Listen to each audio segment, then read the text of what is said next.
it's often said that you have a temple in Chittor that actually is associated with Mira. My question would be, on what evidence? And Mira Bai herself, you were suggesting that we know a lot about Mira Bai. I would suggest we know very little about Mira Bai. So far as I can tell, there is only one poem, one single poem, that can firmly be dated to the 16th century, which carries the signature of Mira Bai. One poem only. And it doesn't sound like many of the others in the Mira corpus. So what's going on here?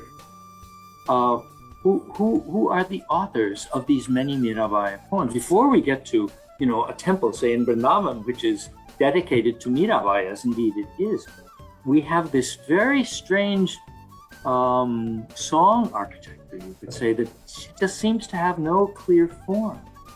So I would just, again, turn the question back to you and challenge you to try to, as a historian, try to think about, well, what is the basis of our knowledge of who Mira Bai actually was?